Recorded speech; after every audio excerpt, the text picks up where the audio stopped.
তা এখানে সবাই ঠিকঠাক কাজ করছে তো? হ্যাঁ ম্যাডাম, সবাই ঠিকঠাক কাজ করছে। লেবাররা এখানে কি কোনো প্রবলেম করছে না আরে তো? পিঙ্কি, তুই এখানে কতদিন পর তোর সাথে দেখা। আরে সব নোংরা করে দিল।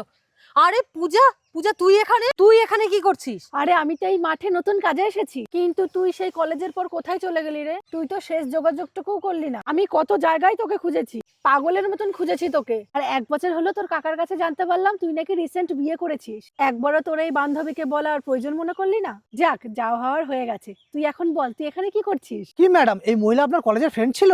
শুধু ফ্রেন্ড না, আমরা তো বেস্ট ফ্রেন্ড ছিলাম। আর আমরা সবসময় একসঙ্গে টিফিন খেতাম, আর ও কোথাও গেলে তো আমাকেই নিয়ে যেত।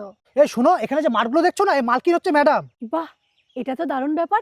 আমার বান্ধবী আজকে এত বড় লোক। তুই চিন্তা করিস না, আমি সবাইকে জোর গলায় বলবো যে এই জমিগুলো সব আমার বান্ধবীর। আর আমি সব লেবারদের দেখে রাখবো, কেউ যেন কাজে ফাঁকি না দেয়। ঠিক আছে, যা এবার নিজের কাজ কর। কিন্তু পিঙ্কি, বললাম তো যেতে।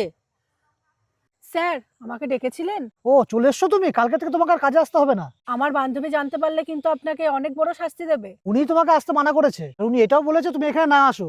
পিঙ্কি, তুই পিঙ্কি, আমি কিছু জিজ্ঞাসা করতে আসিনি, আমি চলে যাচ্ছি। আর কখনো এখানের আশেপাশে কাজে আসবো না। আমি না তখন বুঝতে পারিনি। কিছু মনে করিস না, পারলে আমাকে ক্ষমা করে দিস।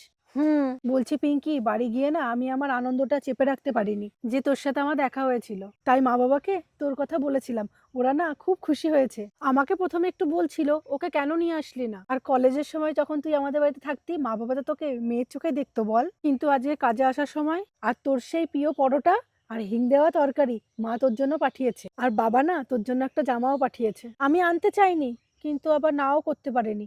এগুলো একটু তুই নে, তোকে খেতে হবে না। আর এইসব জামা তুই পরতেও পারবি না, খুব কমা তো, তুই ফেলে দিস এগুলো।